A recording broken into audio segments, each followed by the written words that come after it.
안녕하세요. 워런 버핏처럼 매일 신문을 박준모와 함께 읽으면서 투자의 고수가 됩시다. 오늘 5월 16일 목요일 순서입니다. 네, 오늘하고 내일 또 이틀만 일하면 또 주말이 다가옵니다. 네, 지난 화요일 날 네이버에 관련된 얘기 올렸더니 댓글이 굉장히 많이 달렸더라고요. 여러 가지 의견들 주셔서 되게 감사하고요. 댓글들도 읽다 보면, 이렇게, 대단한 플랫폼을, 라인이라는, 그죠? 대단한 플랫폼을 만들어 놨는데, 이걸, 강탈당하면 되겠냐. 네, 그런 분한 마음들 많이 표현을 하셨고, 그래서 실제로 이렇게 대단한 플랫폼을 만든 회사가 바로 네이버입니다. 예전에 삼성전자 얘기하면서 뭐 그런 얘기 말씀드렸잖아요. 늘 전교 1등을 해왔는데 너 이번에 왜 시험을 왜 못 쳤냐. 하이닉스가 이번에 전교 1등 되고 그래서 삼성전자라는 전교 1등 학생한테 물어봤더니 HBM을 2019년도에 사업부를 폐쇄했었던 거죠. 시험에 안 나오는 줄 알았는데 이번에 시험에 대고 HBM3라는 부분이 시험에 되게 많이 나왔던 거죠. 그랬을 때 삼성전자는 과연 HBM3라는 그런 AI 가속기에 반드시 들어가야 되는 그런 고성능 메모리 반도체가 이번 내후년까지 참 크게 돈을 벌 수 있는 사업부는 맞는데 삼성전자가 전체적으로 전교 1등을 할 수 있는 그 능력을 계속 보유하고 있는지. 왜냐하면 반도체가 HBM3 하나만 있는 건 아니니까요.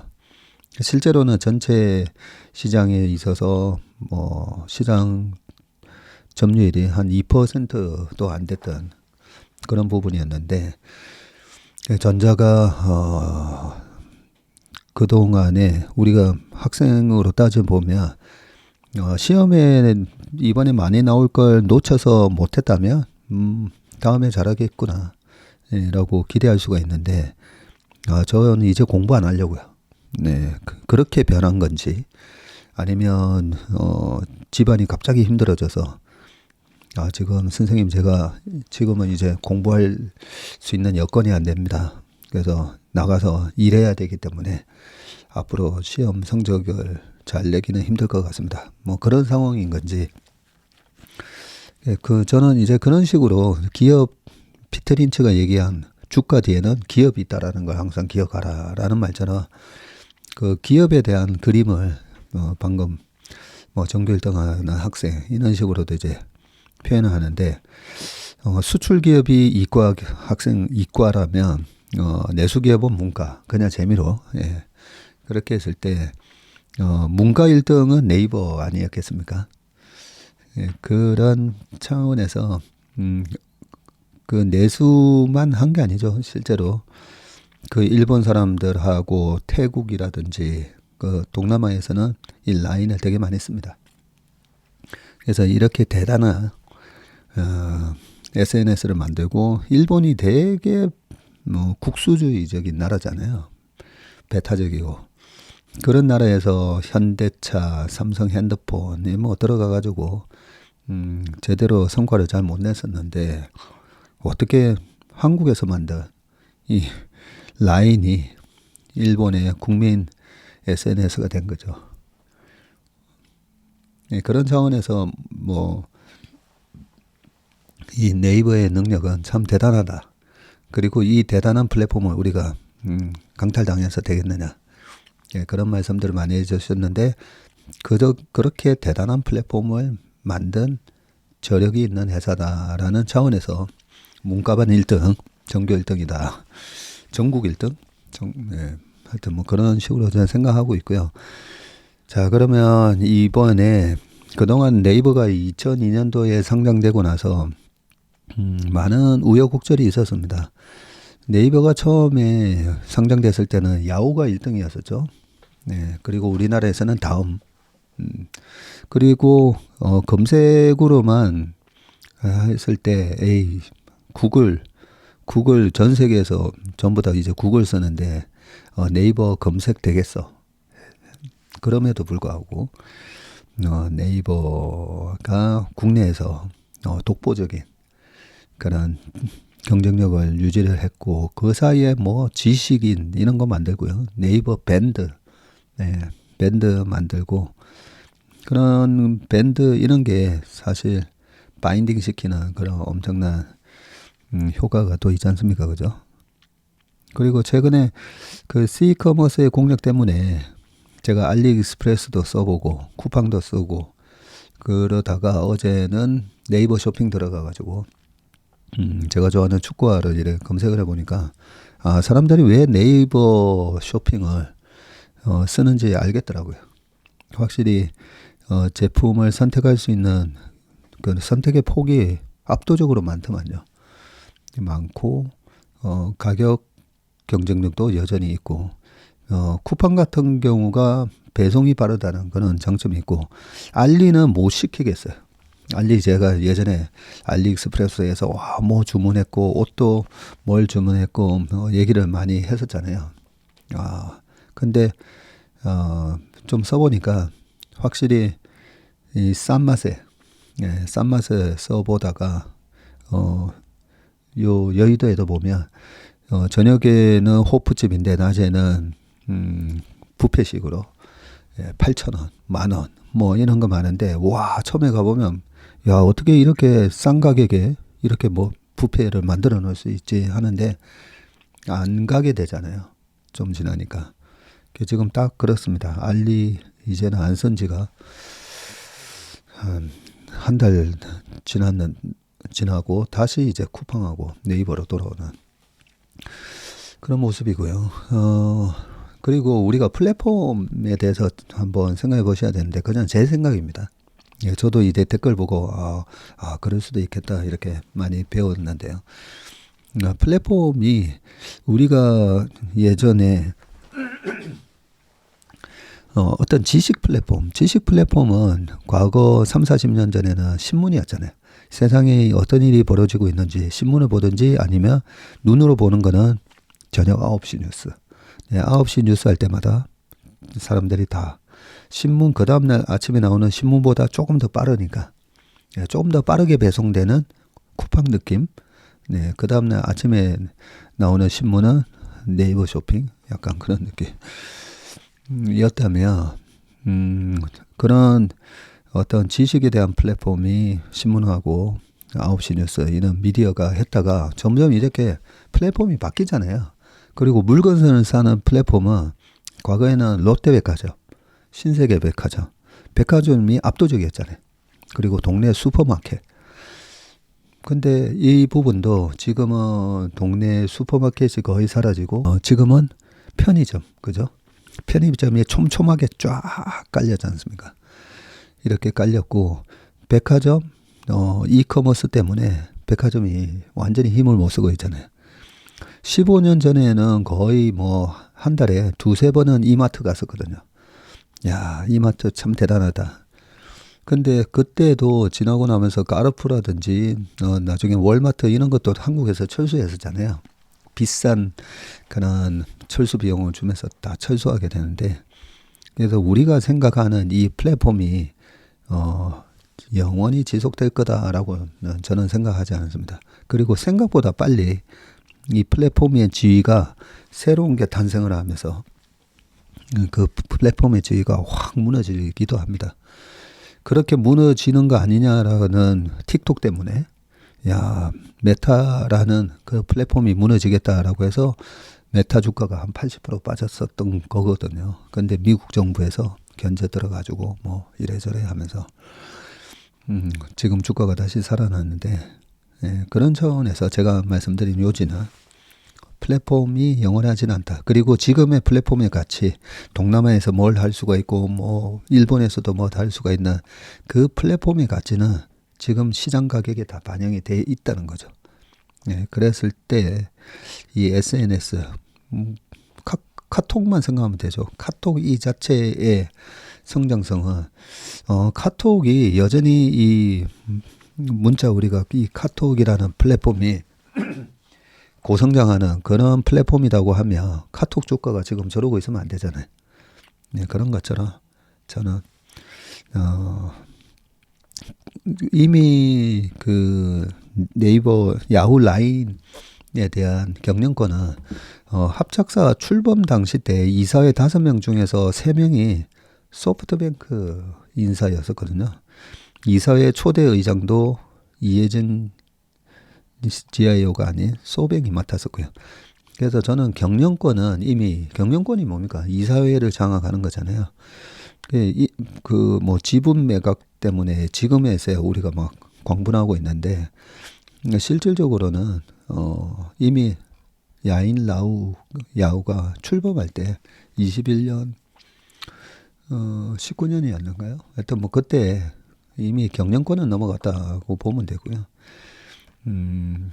그리고 네. 최상위 지배기업도 네이버가 아니라 이미 소프트뱅크 그룹으로 21년 7월에 그렇게 변경이 돼 있는 상황이었습니다. 자, 그런 상황에서 가장 네이버 주주로서 제가 뭐 정치적인 거 전혀 고려하지 않고 주주로서 투자자로서 네이버한테 지금 이 상황을 어떻게 이용하는 게 가장 유리할까라는 측면에서는 모든 그런 성장성이라든지 이 플랫폼의 가치가 다 반영돼 있는 지금의 주가에 한 10% 정도 팔아가지고 근데 일본 애들이 저거 만들지도 못했는데 라인을 제대로 진 애들이 그 관리나 제대로 할 수가 있겠습니까? 그래서 실질적인 경영권은 이미 넘어간 상황이니까 지분 뭐 10% 정도 더 팔아주고 계속 우리는 실리를 챙기자. 네. 절대 네이버 없이 쟤네들이 혼자서 못합니다. 만들지도 못했는데 뭘 관리를 제대로 하겠습니까? 네, 그런 차원에서 10% 정도 팔면 2조 6천억이 생기니까 그걸로 네이버 자사주 매입해서 소각한다. 요 얘기가 우리 네이버 주주들한테는 훨씬 더 효과적일 거다. 그런 얘기를 드렸습니다. 자, 오늘 기사를 보겠습니다. 고래 싸움에 복 터졌다. 인텔 20조 쏟아부은 뜻밖의 나라라고 돼 있고요.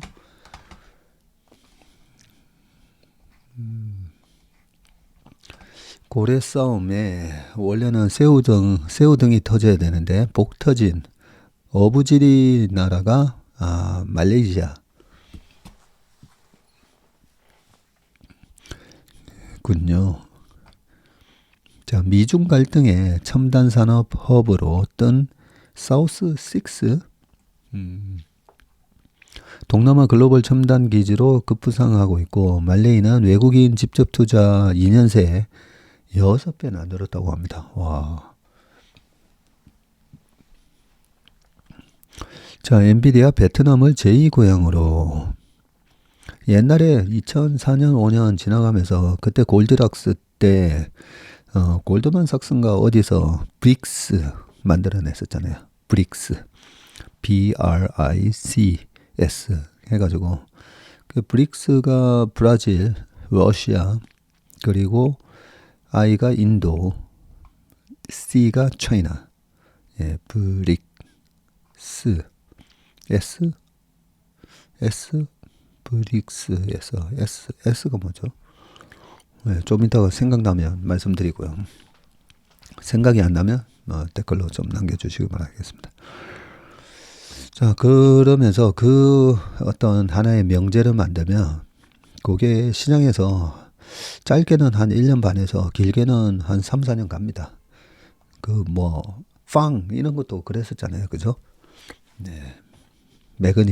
매그니피선트 7 이런 것도 그랬고. 자, 사우스 6에 해당되는 나라는 뭔지 궁금하긴 한데 기사를 읽어보겠습니다. 말레이시아 북서부의 휴양섬인 페낭주는 불과 5년 전만 해도 자랑할 거리가 에메랄드빛 바다와 고급 리조트가 전부였다. 수백 년 전 동서양을 잇는 향신료 교역의 요충지던 페낭은 첨단 산업이 즐비한 테크 아일랜드로 변신 중이고 공항에서 차로 10여 분을 달려 바얀 레파스 산업단지에 도착하자 수십 대의 타워 크레인이 눈에 들어왔다. 대만 TSMC에 이어서 세계 2위 파운드리 기업으로 도약 중인 인텔은 이거 세계 2위 파운드리 기업으로 도약 중인 요거는 좀 그렇다 그죠? 아직까지 5등 안에도 잘 못 드는데 5등 하고 있나요? 그것도 5등도 좀 의미 없는 5등 한 1.5% 점유율인데 자, 인텔은 이곳에 70억 달러, 약 9조 5천억 원을 들여서 3차원 3D 첨단 반도체 패키징 공장을 여기다 짓고 있군요. 페낭에다가. 차로 3분 떨어진 독일 인피니언 공장 현장에서도 덤프트럭과 수백 명의 인부가 바쁘게 오갔다. 인피니언은 페낭의 세계 최대 실리콘 카바이드 SiC 전력 반도체 공장을 건설 중이군요. 그래요. 3분 떨어진 거리에. 지난 7일 페낭에서 만난 다토3 윙 말레이시아 반도체 산업협회 회장은 1972년 인텔이 말레이시아에 조립 공장을 지은 이후 약 50년 만에 투자 부흥기가 찾아왔다면서 해외 첨단 기업의 입주 문의가 폭주하고 있다고 말을 했고요. 말레이시아의 지난해 외국인 직접 투자 FDI는 694억 달러로 2년 전보다 6배 가까이 늘어서 사상 최대를 기록을 했다.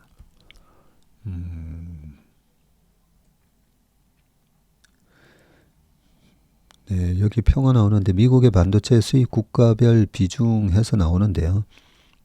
이야, 말레이시아가 20%나 되네요. 그리고 대만 15, 베트남 11.6, 태국 8.7, 한국 7.5, 중국 4.6, 일본 3.5. 네, 2023년 기준입니다.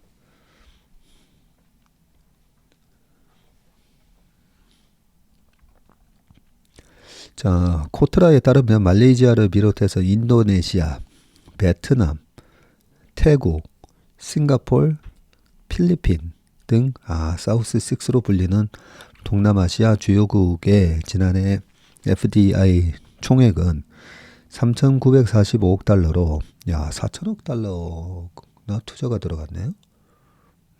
500조가 넘는다 그죠? 2020년에 1,123억 달러에서 무려 251.3%나 급증을 했다. 네, 근데 2020년은 또 코로나 때니까 이때랑 비교하면 약간 좀 왜곡이 있을 것 같기도 한데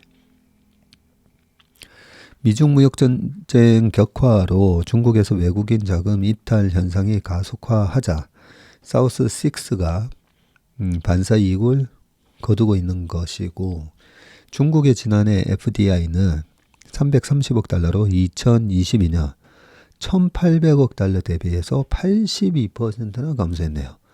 30년 만에 최저치. 야, 이거는 좀 의미 있는 숫자다, 그죠? 네, 미국 정부에서 계속 중국에 대한 제재가 더 강화될 게 뻔하기 때문에 중국에 대한 투자를 이렇게 동남아로 다 돌리고 있네요, 보니까.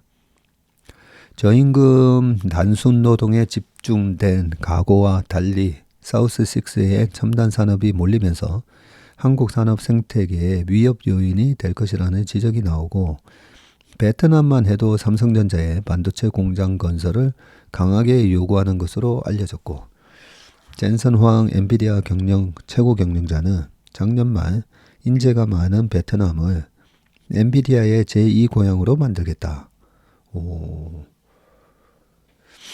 그래요. 베트남을 그렇게 말하면서 대규모 투자 계획을 밝히기도 했네요. 배터리 핵심 광물을 보유한 인도네시아는 해외 기업이 자국 내 배터리 부품 공장을 짓도록 유도하고 있다. 말레이시아 북서부에 있는 지금 이 페낭이 동남아시아의 실리콘밸리로 불린다고 합니다. 아시아와 유럽을 잇는 주요 해상 교역로인 이 말라카 해협을 끼고 있는 지리적 이점 덕분에 각국의 첨단 테크놀로지 기업들이 앞다퉈 페낭에 거점을 마련하고 있고, 이 지리적으로 상당히 유리한 그런 요충지에 있군요. 자, 이곳에서는 인텔이 반도체 첨단 패키징 공장을 짓고 중국의 바이톤이 전기차 제조 시설을 건설 중인 모습을 동시에 볼 수가 있다고 하고요. AK 총인텔 말레이시아 총괄 부사장은 지난 7일 본지와의 인터뷰에서 2032년까지 20조 원을 투자해서 말레이시아를 인텔의 생산 거점, 핵심 생산 거점 중 하나로 조성할 것이라고 말을 했네요. 2032년까지 20조 투자하는 거군요.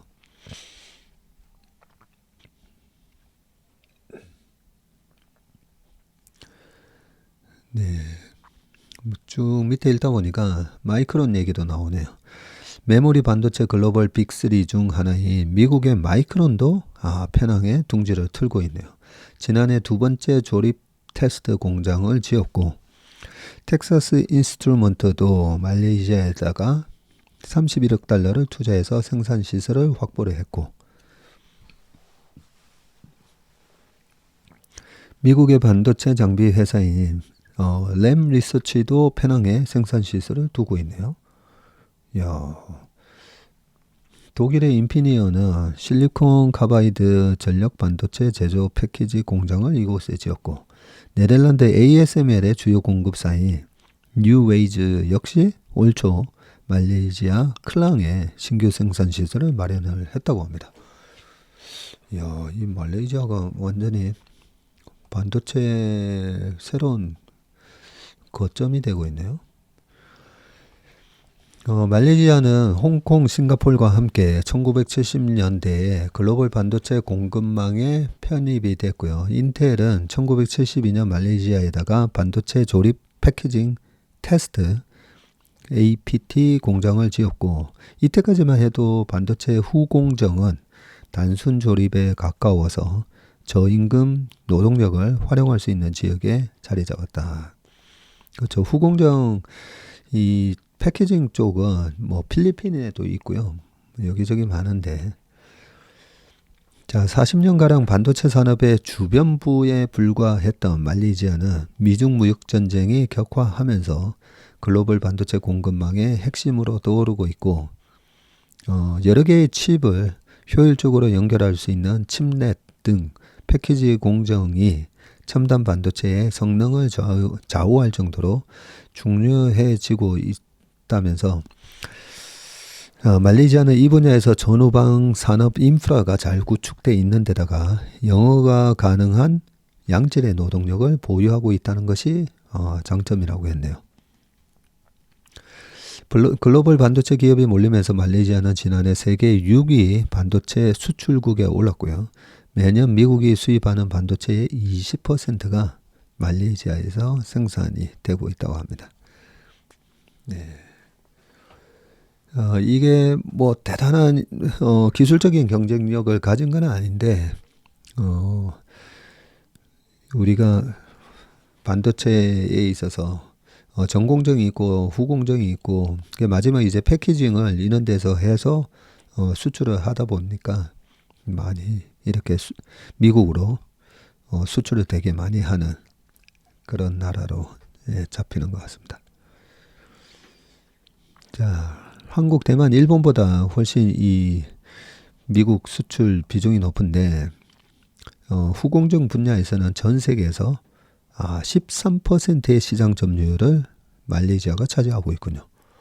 네. 중국 기업도 말레이시아에 진출을 했는데 16개에서 55개나 이렇게 급증을 했다고 합니다. 자, 반도체 기업들이 말레이시아로 눈을 돌리는 이유는 복합적인데 이 이유를 알아야 되지 않겠습니까? 중국이 독자적인 반도체 생태계를 구축하기 시작하면서 중국 외에 또 다른 선택지가 필요하다는 점에서 말레이시아가 대안으로 떠올랐고, 말레이시아가 미국도 중국도 아닌 제3세계의 맹주 역할을 해왔다는 것도 이곳만의 장점이고요. 중국 기업들까지 앞다퉈서 지금 말레이시아에 생산 거점을 마련하고 있는 것이 이를 방증하는데, 메이드 인 말레이시아 제품은 미국이 중국산 제품에 부과하는 관세의 회피처가 될 수가 있다. 미국의 대중 제재가 시작되기 전인 2018년 페낭에 16개였던 중국 기업이 현재 55개로 급증을 했고, 화웨이의 전 계열사인 엑스퓨전은 현지 업체인 네이션 게이트와 제휴해서 그래픽 처리 장치 서버 공장을 마련하고 있고요. 반도체 기업인 펑스 역시 페낭주에다가 대규모 생산 시설을 짓고 있다고 합니다. 자, 이 같은 이점을 활용해서 말레이시아 정부는 한국과 대만을 뛰어넘겠다는 야심을 내비치고 있는데, 자프롤 아지즈 말레이시아 장관은 올 1월 CNBC와의 인터뷰에서 말레이시아는 칩 제조 공정의 프론트엔드, 웨이퍼 제조 및 노광 식각 등 이 성공정, 전공정, 네.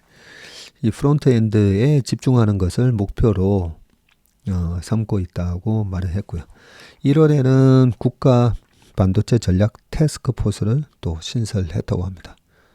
야, 최근에 인도에 관심을 좀 많이 갖고 보고 있었는데, 야, 인도네시아도 상당히 앞으로 전망이 좋네요, 보니까. 자, 그 다음 기사를 보겠습니다.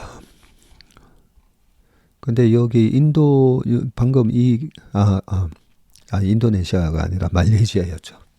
읽다가 막 헷갈렸네. 이 말레이시아의 세계 유위 마천루 메르데카 118이라고 있네요, 보니까. 올해 1월에 완공됐군요. 뒤에 사진이 쭉 나오는데 어마어마합니다. 되게 멋있게 지었고요, 보니까. 야, 세계에서 두 번째로 높은 마천루라고 합니다. 네. 제일 높은 거는 두바이에 있죠.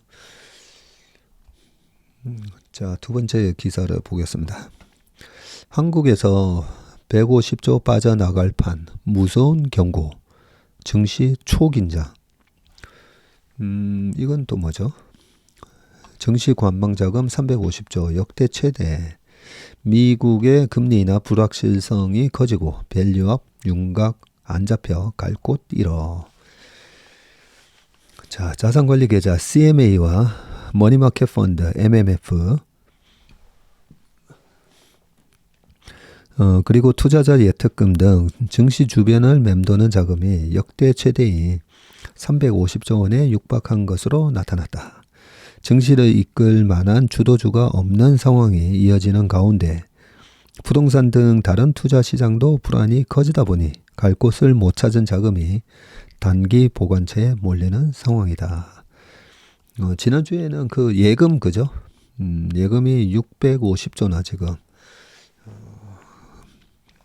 있다라고 말씀을 드렸었는데, 요 CMA하고 MMF 쪽에 350억이 또 350조가 또 있습니다. 지난 7일 CMA MMF 투자자 예탁금 합계가 349조 8,800억으로 집계가 됐고요. 올해 들어서만 48조가 늘어났습니다. 역대 최대치를 경신을 했고요. CMA, MMF 투자자의 예탁금은 증시 주변 자금으로 통하는데 주식 투자자의 단기 자금 보관처로서 언제든지 인출해서 현금화할 수가 있습니다. 예금하고 이쪽 증권사 쪽하고 좀 차이가 있는 게, 예금 같은 경우에는 5천만 원까지 정부에서 지급을 보증하잖아요. 그러다 보니까 실제로 약간 언제든지 입출금할 수 있는 이 CMA나 MMF가 수익률은 좀 더 좋습니다. 투자자의 예탁금도 생각보다 금리를 많이 주고요.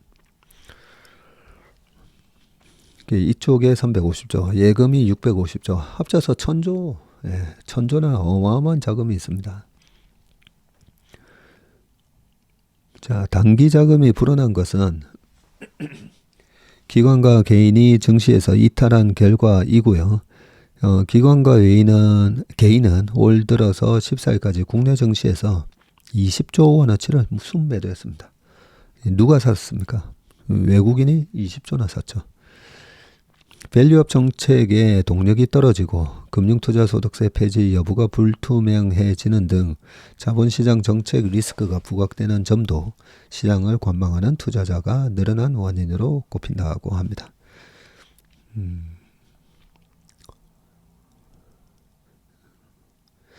자, 이렇게 놀고 있는 돈이 벌써 350조에 육박하는데 증시에서는 마땅한 주도주를 찾기 힘들고 밖으로 눈을 돌려도 마땅한 투자처가 보이지 않는다. 부동산 등 대체 투자 시장은 얼어붙었고 금리 인하 여부도 불투명하다. 뭐 등등 돼 있는데 제가 늘 말씀드리는 게 어떤 경제 상황에서 우리가 비 올 때는 우상장수, 날이 아주 더울 때는 아이스크림 장수.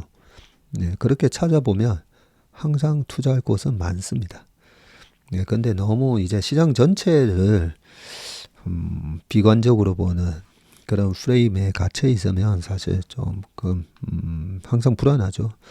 왜냐하면 주식 같은 경우에는 기업의 미래의 성장성이라든지 여러 가지로 소위 말해서 위험 자산이라고 하는데, 위험하다고 생각하면 투자 못합니다.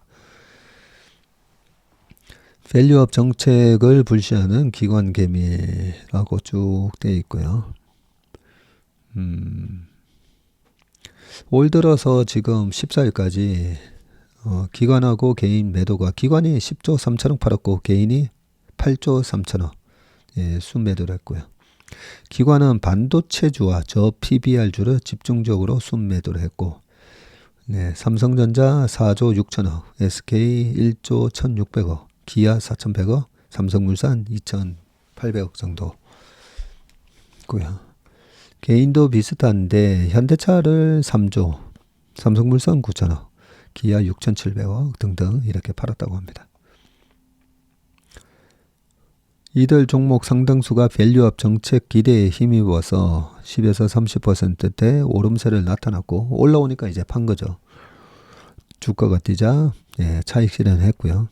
한 외국계 증권사 센터장은 상장사의 주주 친화책을 독려하는 밸류업 정책에 대한 불신이 작용한 것 같다고 얘기를 했습니다. 밑에는 이 밸류업에 대한 얘기라 그 다음에 금투세가 돼 있는데 한국기업 거버넌스 포럼은 최근 발표한 논평에서 금투세가 도입이 되면 150조 원의 자금이 국내 증시를 떠날 것이라고 그렇게 예측을 했네요.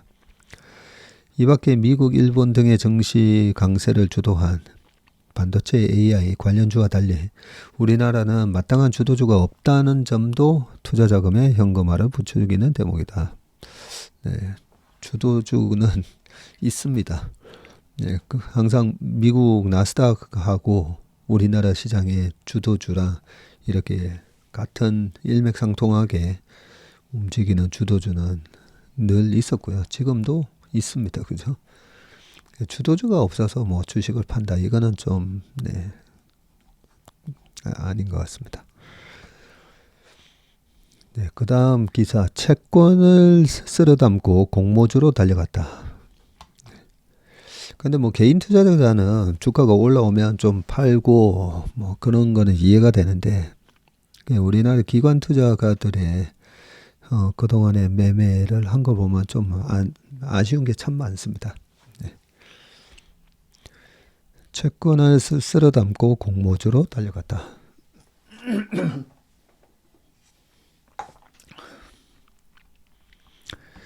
자, 증시 주변 자금이 급증하는 가운데 개인들은 주식시장에서 돈을 빼서 상대적으로 안정성이 높은 채권 시장이나 공모주 시장으로 이동을 하고 있고,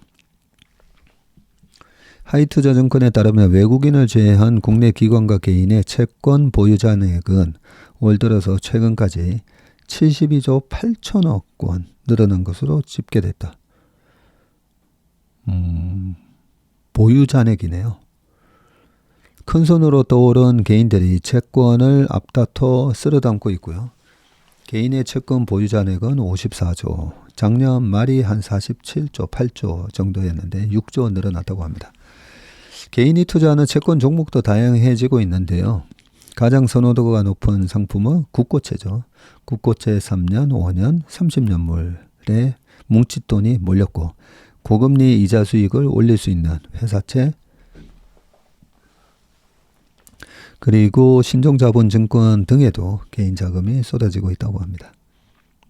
연기금을 비롯한 기관도 채권 시장에 관심이 큰데, 기관들이 조 단위 매수 주문을 넣으면서 회사채 수요 예측은 연일 완판 행진을 하고 있다. 올해 1분기 공모 회사채 수요 예측에 참여한 금액만 100조 원을 넘어섰다. 네. 비교적 단기간에 자금을 굴리는 공모주 시장도 연일 뜨거운데, 지난번 HD 현대마린 솔루션 공모 청약의 경쟁률이 255.8이었고요. 청약 증거금으로 25조 원이 몰렸다고 합니다.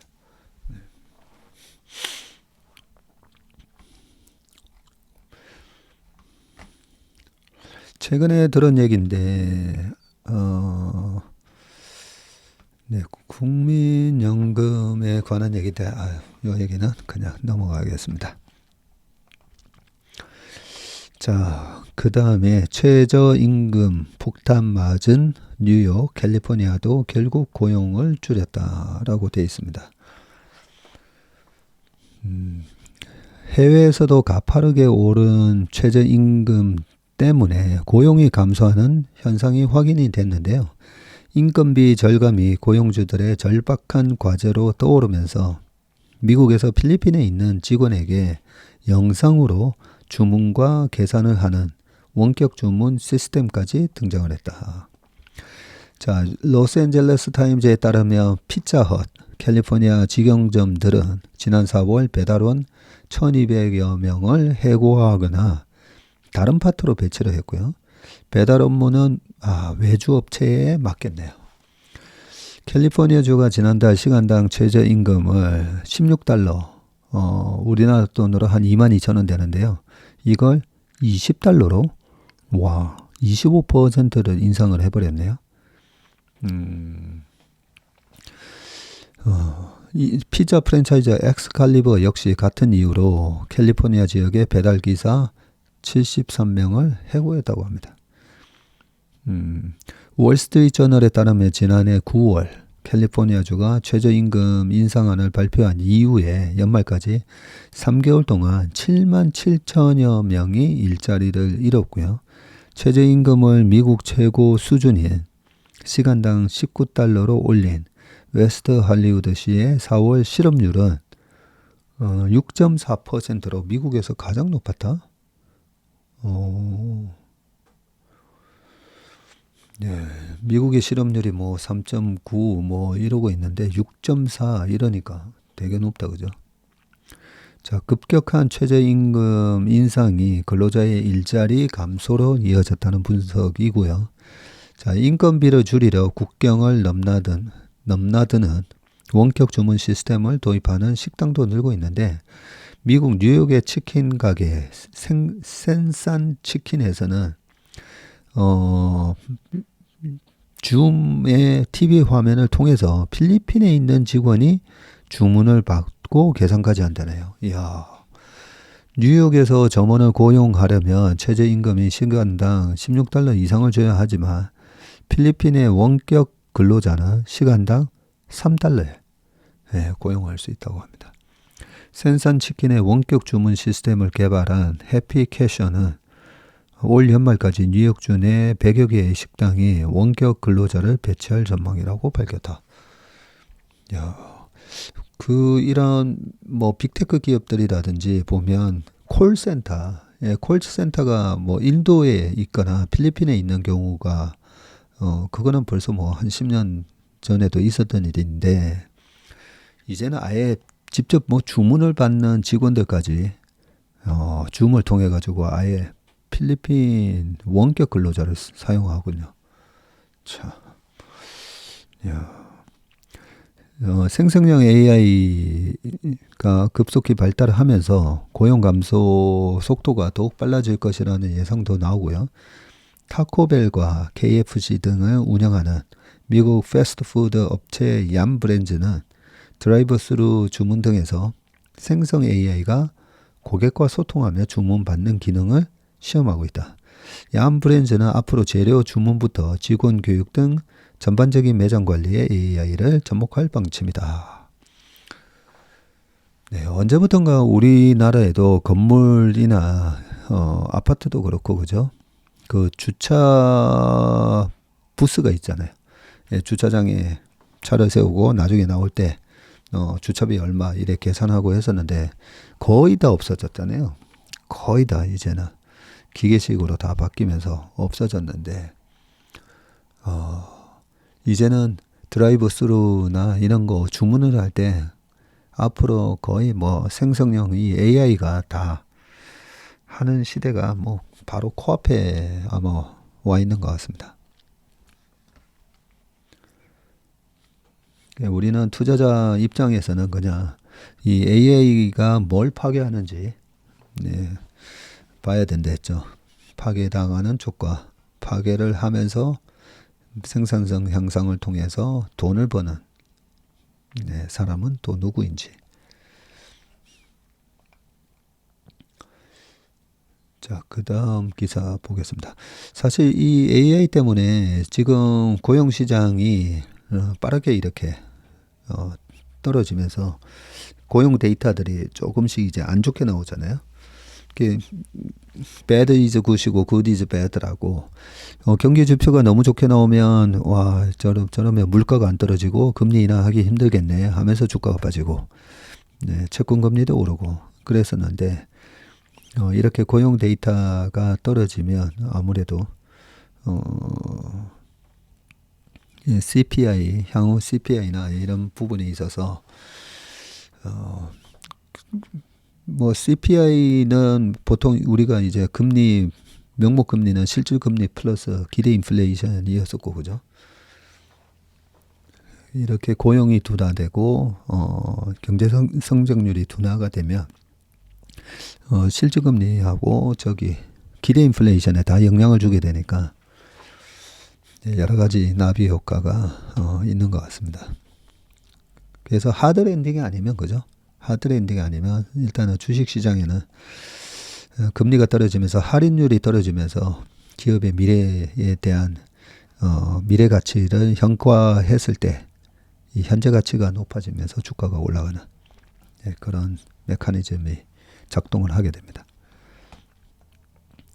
자, 그 다음에는 재미난 기사 하나가 나왔는데 싱가포르의 웡 총리 취임 51년 리콴유가 시대 막내려라고 되어 있거든요. 자, 로렌스 웡 51세네요. 네. 싱가포르 4대 총리로 15일 취임했습니다. 4대 총리입니다. 4대 총리. 네. 자, 이로써 싱가포르는 20년 만에 새 지도자를 맞았는데 자, 웡 신임 총리는 이날 대통령궁에서 제4대 총리로 공식 취임을 했고요. 대통령? 잠깐만요. 이광로 총리. 싱가포르에도 대통령이 있나 보네요. 하긴 독일도 메르켈 총리 그리고 최근에 총리 해도 독일에도 대통령이 있긴 하죠. 근데 그 뭐 총리가 다 알아서 하다 보니까 근데 싱가포르에 또 대통령이 누군지는 제가 한 번도 들어본 적이 없어가지고 자, 읽어보겠습니다. 웡 총리는 싱가포르에서 태어나서 미국 위스콘신대와 미시간대에서 공부한 관료 출신 정치인이군요. 2005년에 리생융 전 총리의 수석 보좌관으로 일하면서 그와 첫 인연을 맺었었군요. 2011년 총선에서 집권 여당인 인민행동당 소속으로 출마해서 당선이 됐고요. 이후 문화, 교육, 국가개발부 장관 등을 지냈고 총리 취임 전에는 부총리 겸 재무장관으로 일을 했었거든요. 우리나라에도 이 위스콘신대 출신 경제 관료들이 꽤 많습니다. 자, 웡은 2022년 4월 이 PAP 인민행동당 지도부 논의 결과 차기 총리로 낙점이 됐고요. 싱가포르에서는 대통령은 국가 원수로 국가 통합을 추진하는 상징적인 자리이고 실질적으로 총리가 정치 행정 각 분야의 최고 권한을 행사합니다. 싱가포르에도 대통령이 있긴 있다, 그죠?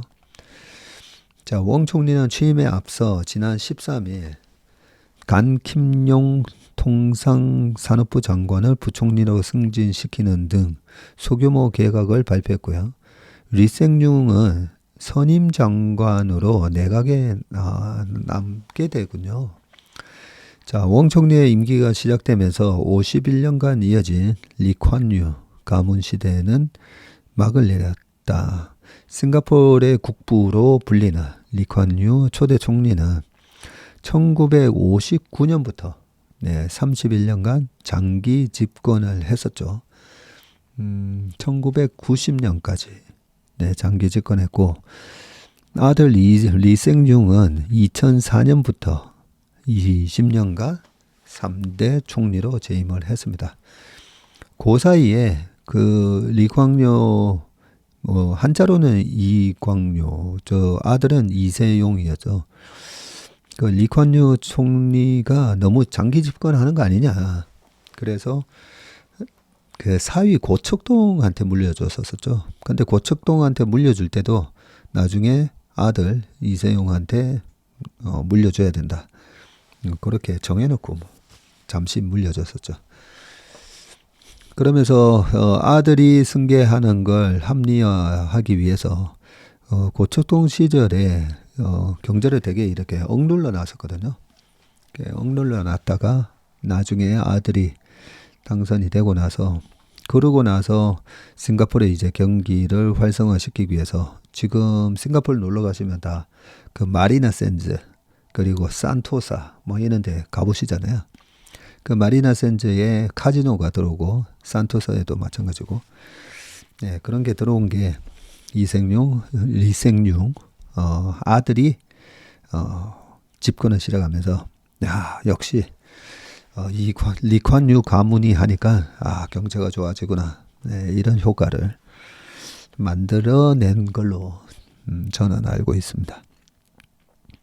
싱가포르에서는 웡 총리가 올해 조기 총선을 시행할지에 관심이 쏠리고 있고요.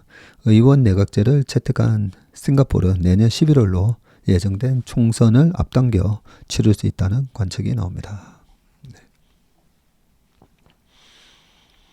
우리가 뭐 부동산 정책이나 뭐 이것저것 할 때 싱가포르를 얘기를 많이 하잖아요. 그런데 방금 보셨다시피 싱가포르 51년 동안 한 가족이 통치한 그런 가족 독재 국가라고 하고 하면 좀 그런데 저는 늘 그렇게 얘기합니다. 싱가포르를 잘 사는 북한이라고. 굉장히 자본주의적인 국가죠. 뭐 세금이랑 이런 여러 가지 혜택을 세제 혜택을 줘가지고 홍콩하고 경쟁을 하면서 싱가포르를 동남아에 뭐 경제 허브뿐만 아니라 싱가포르 하면 전 세계 물동량 1등이 지금은 상해로 바뀐 것 같기도 한데 싱가포르이 거의 물동량 1등이고 그랬었죠.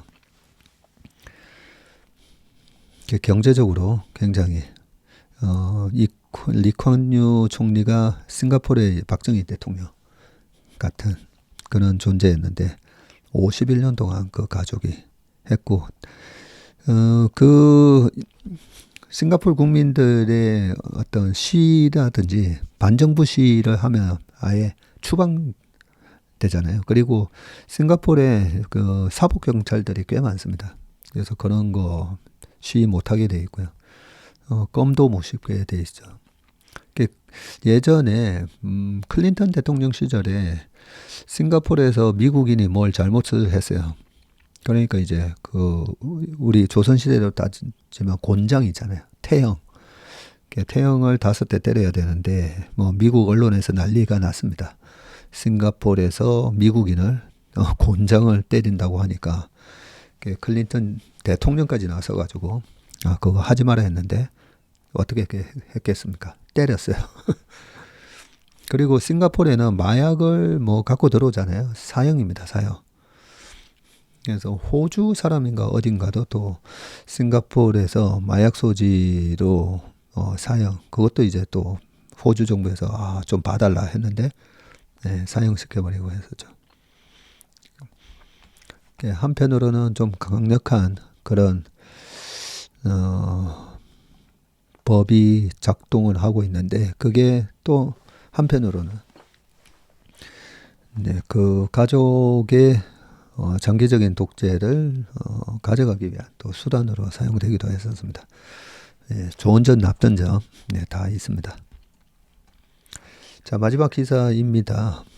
미국 멕시코산 중국 전기차에도 관세를 때린다. 시간이 다 됐네요. 중국산 우회 경로를 원천 차단, 중국 전기차 반도체 관세 인상에 멕시코서 우회 수입 우려가 커지자 USTR이 모든 수단 검토 지켜보라라고 하면서 이번에 중국산 전기자동차에 대해서 관세 인상 계획을 발표를 했죠.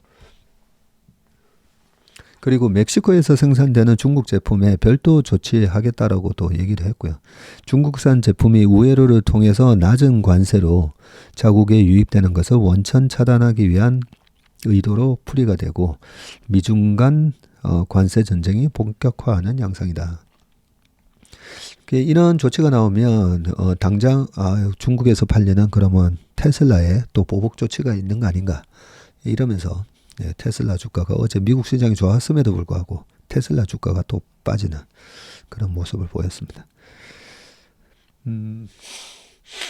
밑에 한번 쭉 읽어보시고요. 오늘 아침에 채슬린 모닝 브리프에서 우리 왕정 차장은 그동안에 우려했던 것보다는 오히려 약간 완화된 조치였다.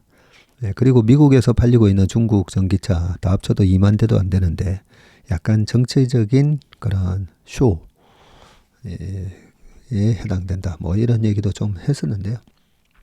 밑에 한번 쭉 읽어보시길 바라겠습니다. 네, 오늘 웜의 신박은 여기까지 하겠습니다. 오늘 하루도 건강하고 행복한 하루 되시길 바라겠습니다. 고맙습니다.